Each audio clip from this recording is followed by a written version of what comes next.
Okay, hello guys. Welcome back to the Evergreen Rx. I'm your host Hayden, licensed mental health therapist, Ken Moon, and the first to get deep at any party. And I'm happy to be back with you guys.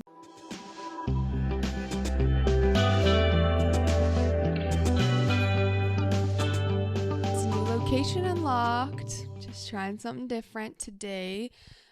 Just felt like mixing it up. You know, any of the TikTok followers, the YouTube subscribers, they get a little something extra with the pod. If y'all are watching on YouTube or TikTok, comment down below. Let me know what you think of the background. Let me know what you think of my new haircut. I mean, it's like, you know, it's been washed, it's been air dried. I'm not doing anything special with it. Honestly, it's a little lumpy, but what's new? I don't really do my hair much anyway, so let me know what you think. Unless you don't like it, then don't, because it's already cut. Anyway, welcome back, you guys. How are we all doing? I gua shed my face for the first time last night. I've wanted to gua sha for like probably 3 years. And you know, every time you go into those like boutiques, little stores, they always have one. If you guys don't know what I'm talking about, it's like a face sculpting tool. Like you rub it on your face and it's like lymphatic drainage and it's supposed to, I don't know, make you look snatched. It just seemed relaxing to me and I always wanted one and I just never bought it. It like became this like thing in my head of like, one day I will get a gua sha tool. And then the other day, I guess that fateful day came and I was like, why don't I just order one? I could just order one. And so I did.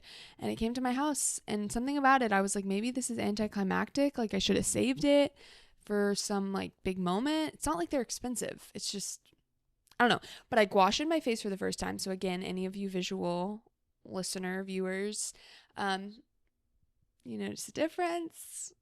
Okay. I did ask my boyfriend last night. I gua shed one side of my face and then I asked him, I showed him each side. And he did think it was the opposite side. He thought the one that hadn't been gua shed had. So I don't know, but we're only one session in, so let's give it a little bit of time. But anyway, yeah, that's probably the newest thing with me. So there's probably other new things, but more personal, and I won't share. But let me know what's new with you guys. Come on, let's blow up these fucking comments. Let me know what you think of the background. What about my haircut? And what's new with you? And can you notice if my face like looks lifted? Anyway, yeah, I think I'm on one right now. I think being in the new space, I don't know, I think I'm on one. But I'm just excited to chat and to answer another question this week. So why don't we just dive in? What's all the preamble? Let's just dive in. Okay, so for those of you guys that maybe are new around here, hello, let me just tell you, we are answering some questions on Little Miss Evergreen Rx this season. You know, I have 3 previous seasons of like a bank of wellness tools and tips and incredible guests and talking about a lot of topics that I think are really important to your prescription for living well, to creating the kind of life that you want. And so now I'm like, let's just open it up even more to a conversation between me and you, the listener. Like, send me your questions, ask me about your dilemmas. Like, I want to try to bring all of this into real, tangible life. Like, how do we navigate with the most intentionality and self-awareness and integrity and values and whatever? How do we do that? So I thought, what better way than to just get real into the real nitty-gritty with specific questions. So here's my little disclaimer, guys. Okay, you've probably heard it before, but these are just my opinions. I don't have all the facts or information about your life. This does not constitute or take the place of individual therapy. Even though I am a therapist, I'm not your therapist. Maybe I'm your therapist, but I'm not your therapist in this setting. This is the Evergreen Apothecary. We love plants. We love greenery. We love cute, warm aesthetics. Maybe. But we love the vibe of those aesthetics, which means like we're just creating a safe space to try things out, to explore, to learn, to figure things out, to do the best we can, and to create our own prescription. So always customizable, always fluid, nuanced. I think the internet can be so prescriptive these days, and even through answering these questions, sometimes it can sound prescriptive, but that's not my intention. My intention is to share what I know and my experience and my education and background, and to hear what yours is, and when I have guests on, what their kind of viewpoint is on life and how they create a life that feels good and joyful and fulfilling. So, without further ado, sounds like we have a customer in the Evergreen Apothecary, and so let's answer their question. Okay, so this says, Dear Evergreen, I spent most of my life trying to shrink myself, counting calories, obsessing over workout routines, making mental checklists of good and bad foods. Oof. I thought I was being disciplined, but the truth is I was never really happy, just exhausted. Over the past year, I've been trying to unlearn all of it. I threw out my scale. I started listening to my body instead of punishing it. I've been working on self-compassion, but it's so much harder than I expected. Some days I feel free, other days I catch a glimpse of myself in the mirror and all the old voices come flooding back. My mom still makes little comments. You look healthy, she'll say, but I know what she really means. My friends still talk about new diets that they're trying, and I find myself hesitating before ordering pasta in a restaurant like it's some kind of test. How do I quiet the noise and truly make peace with my body? And is it normal for healing to feel this messy? Every time I read these questions, I'm like, ooh. So already I'm relating on so many levels. My God, how do we not kind of get into this mindset of good and bad foods and the way that they're talked about and what's deemed as healthy or not? And, you know, definitely that piece about the old voices coming flooding back. I think that is so relatable on any area of growth, whether you're trying to work on, you know, your self-compassion towards your body and the way that you eat and listening to yourself, or any other myriad of things. We all have those days where it just all comes flooding back and it feels like we're back at square one. And so that's kind of where I want to start with this question. That last part, is it normal for healing to feel this messy? Because I want to say, hell yeah. It's so normal. Healing is messy and it's a spiral. So this is something actually that, you know, if you were a fly on the wall in my therapy office, you would probably hear me say a good amount, that sometimes healing is going to feel like you're moving up and down a ladder, like you're climbing up some rungs and you're making progress and then you just climb right back down. Or sometimes it feels like you just fell right back down to the ground and you have to get back up and then start climbing again. And you know, while that visual kind of lends itself to making it seem like healing is linear, that there's like one direction that you go in, really it's not. It is more spiralic than that. But experientially, the feeling can be, you know, moving up 2 steps forward, 1 step back, whatever it may be. But it's important to remember, like, for one, if we're just going with the ladder metaphor, you now have the experience of having climbed more rungs than before. So the next time you climb them, it can be a little bit easier. Your muscles have built up, your strength, your stamina. You know, so each time you come back to those same rungs, you maybe have a little bit more left in the tank to climb a little bit further. Or, you know, say you have kind of a big moment, a quantum leap forward in your healing and you move 5 rungs up. Well, the next time you take 2 steps back, you're still at a further point than you used to be. And I think that's important to bring in when this person's asking, like, is it normal for it to feel so messy? Because I think sometimes that's what the messiness can feel like, is like, you know, I felt super strong and resilient the other day when my friend was talking about their diet, and in my head, I just put up that internal boundary and, you know, wasn't really taking it in and was reminding myself of all my affirmations and the way that I think about food and my body. But then when my mom said this comment the other day, it just totally like set me back. And I felt like I wasn't, you know, able to put a boundary up to that. I wasn't able to kind of feel as strong in the face of that. What's up? And it's like, well, because I don't know, we're different people. It's different days. It's a different, you know, source that we're getting that comment from. And so it might be harder because there's just more shit around it. Maybe there's more wounds around how your mom has always talked about your body and less about other people talking about their bodies or even commenting about, their diets or whatever. All that to say, again, yes, it's going to feel messy. Yes, you're going to have moments of clarity and epiphany, and then you're going to forget that an hour later and feel the exact same way that you have felt a million times before. I was just talking to my therapist about this. Like, each time we have these epiphanies, these clarity moments, these steps forward, we sometimes can think like, yay, I've done it. I finally broke through. I had this aha moment. And then we feel like we fall back and we're like, wait, sorry, what the fuck? Like, I thought it was over this. Like, we expired that. And really what is happening is that each time we have those aha moments, we're kind of tapping on the glass of our old perception, our old experience of ourselves. We're putting little cracks in it. And then the cracks get a little bigger. And one day, it might shatter and we step forward into a new story, into a new, more clear experience of ourselves, and we step out of that old illusion. But it takes cracking it over time.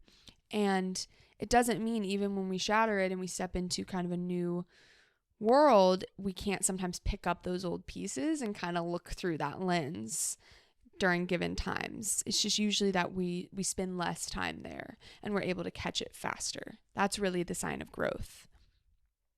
So then with the other larger part of this, which is all centering around, our bodies, our experience of, coming into greater self-acceptance or love, especially when it comes to body image and feeling healthy, feeling comfortable in the body that we have. For one, I have a really good episode with Lauren Larkin, who is a therapist and she specializes in eating disorders. And we had a whole episode talking about body image. It's episode 29. So if you want to go back and listen to that, I think there's a lot of good stuff about it, especially, this first part of the question about kind of breaking through, feeling like maybe we're disciplined and we're taking good care of our body, but then really coming to that realization of like, I'm not happy, and I'm not as happy as I am when I'm able to listen to my body more and eat more of what I want and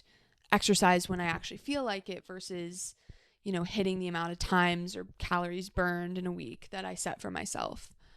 So that's a really good resource for you. The comment that ordering at a restaurant, like deciding whether or not you should order pasta at a restaurant, it kind of feels like it's some kind of test.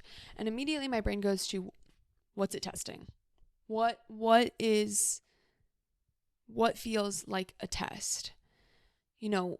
Are we testing your willpower or how good you can fall into societal expectations? And what does your body say to this supposed test?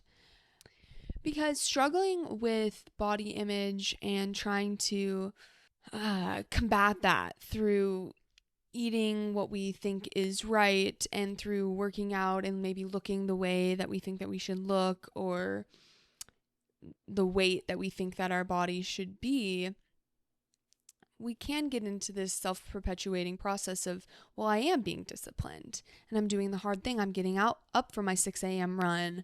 I'm eating 5 salads a week and I have so much self-control, so much willpower.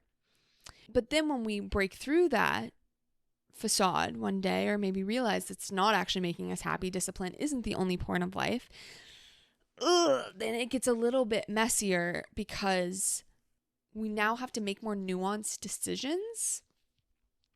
And we don't just get to kind of unconsciously follow a set of rigid rules.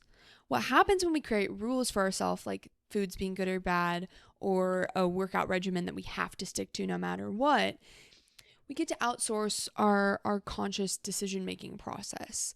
So if you just make a blanket rule, like I don't eat sweets, I will not eat sweets, then every time you're presented with a cupcake or a cookie or whatever, you just default to that rule. And while you might feel deprived and you're maybe not listening to your body in those moments, and that there can be balance and room for everything in a healthy diet, you do at least get to kind of step back into that unconscious position of just brute force and discipline and rules and outsourcing or externalizing, instead of having to turn internally and listen to your body and listen to its nuance and turn inward to yourself and your own intuition and knowledge, which is inherently more of a gray area than these rules we make for ourselves. So when this person is saying, like, I find myself hesitating before ordering pasta at a restaurant, like it's some kind of test, that can kind of be what's going on. Is now they've relaxed on these rules and structure. And so each decision, each meal, each, hour of the day where we could be working out or not becomes this kind of fraught choice because we have to be conscious about it. And so what feels sometimes like regression, or we're falling back, or it doesn't feel even as easy as maybe the really self-discipline time in your life felt, it's actually giving us an opportunity to become much more conscious than we were before. Not be so much feeding into the sense of needing to build this willpower and this strength, but having the opportunity to test our ability to listen inward, to trust. Oof, this is a big part of it, is the trust. If I have this pasta right now, I'm going to be okay. If I put on a little bit of weight or a lot of weight, I'm going to be okay. If I listen to myself and I eat what I want to eat and I rest when I need to rest, my body may change. And that's going to be okay because I'm going to be happier. But sometimes these parts of us that are afraid of what would happen because of social conditioning or messages we're getting from our family, or, images we see of how we should look or how we used to look, those parts get scared. And that's where it starts to feel like a test. And we feel like we maybe get a little waffly on trusting ourselves. Because, oh shit, now I'm like sticking with it. I didn't just have a week of self-love and throw out the scale and be intuitive, but now I'm a month in and maybe I notice some changes and it's a little bit more uncertain or, unknown territory. So it does really call on a lot of trust and listening, like, what does my body say? And this really brings me to my third point, which is the self-compassion of it all. And this person, mentioned self-compassion, but really a big piece of this is self-compassion always. Self-compassion no matter what. Again, I have an episode talking all about self-compassion.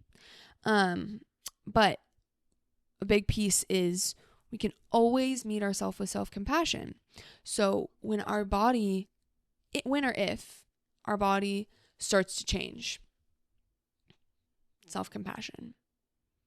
When we fall back into the old voices, when we catch a glimpse of ourselves in the mirror, self-compassion. Oof, this is hard. This is harder than I expected. When we listen to ourselves and we order that pasta and then we eat it and we feel kind of not great afterwards and we're not sure if that was the right choice, self-compassion. Always meeting yourself there in each moment. That's the mindfulness piece of it. In each moment. Okay, damn. I ordered the pasta. I thought that's what was going to be best. It didn't really feel so great in my body. Interesting information. I'll just take that in. And I'm going to have another moment where I order something or I make something and I thought it would be great and it didn't feel so great. And that's okay, because the goal is not perfection. We're not doing any of this to be in the perfect harmony with our body. And, the goal is total self-love and total acceptance all the time. Obviously, that would be wonderful, but really acceptance means accepting even when we're not accepting. Even when we feel like we've made a mistake. I don't know if I'm just like getting totally up on my self-compassion soapbox. I'm hoping this is making sense, but you guys let me know if I need to clarify it more. But really, like getting caught in those old patterns, having a moment where we decide to rest and then we regret it later. Those all call for self-compassion and understanding, because that's really what being intuitive and listening to yourself is all about. So when you're trying to unlearn these unhealthy thought patterns around food and around diet and whatever other bullshit we get conditioned with, it is going to be harder than expected at some points. It is going to get sticky and messy, and we deserve some compassion no matter what. Because also a common fallacy with that is that, the kinder you are, the more compassionate, the more soft you are. You might have parts in your head that are going, no, don't do that, because then you're going to get lazy and you're going to blah, blah, blah, blah, blah, blah. And they're these big, they come out and they're like, no, you can't do that. Because then you never work out and you never do this and whatever. That is the fear that keeps us trapped a lot of times. But the research actually shows the opposite. And when you're more compassionate with yourself, you're more motivated because you're not afraid of your own self-beratement and attack. And so it feels better. It feels more natural to do the things that feel healthy to us, or, to go to the yoga class we've really been wanting to go to, because we're not doing it out of punishment for ourselves, but out of a place of, oh, this feels good. This feels fun. This feels nice. I'm actually excited to go do this. I don't have to do this. I don't have to go work out to earn whatever I'm going to eat. I just want to, because it feels good in my body. And when we carry that energy, we come at it with such a different place. And I really believe in the mind-body connection. And I think that's a part of our health too. Okay, so that's what I have. I think just coming back to tie it all in, really follow what feels good. As good old Yoga with Adrienne likes to say, find what feels good. But really having that recognition and that awareness, that moment of like, I was being disciplined and then I realized I'm actually not happy. Listen to that, follow the feeling of what feels better in your body. And are you actually joyful? Do you actually find happiness through pushing yourself and being hard and critical? Or do you feel happier when you're able to step back and listen into your body and just notice, like, do I hold tension when I think about this choice? Or do I feel a sense of ease and relaxation? If you're at that restaurant and you think pasta or salad, I don't know, I ate this earlier and maybe I should have, the healthier option. Notice when you picture the salad, when you picture eating it, does it feel good? Does it flow? Does it seem nourishing? Or is there tension? Is there holding around it? And when you imagine the pasta, is there flow there? Does that sound nourishing? Does that feel nourishing? And people are going to talk. People are going to say shit. They're going to say shit. Let them say shit. Your mom might comment. Your friends are still going to diet. Everybody's on their own path. Sometimes we just got to let them say shit. Okay, Mel Robbins. Okay, let them theory. So let me know what you think. Anything you would add, anything I missed. And I will also have those episodes that I mentioned linked below on self-compassion, on body image, all of that for, extra resources and wisdom.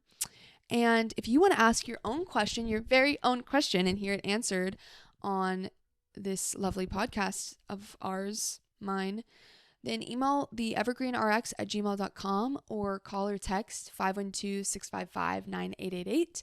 I would love to hear from you. I would love to hear your sweet voice if you want to leave a voicemail. And if you give me permission to play it on this pod, I would love that as well. And let me know what you want to see more of. More episodes, types, topics. Keep up with me on Instagram and TikTok, and I'll see you in the next one. Okay, bye.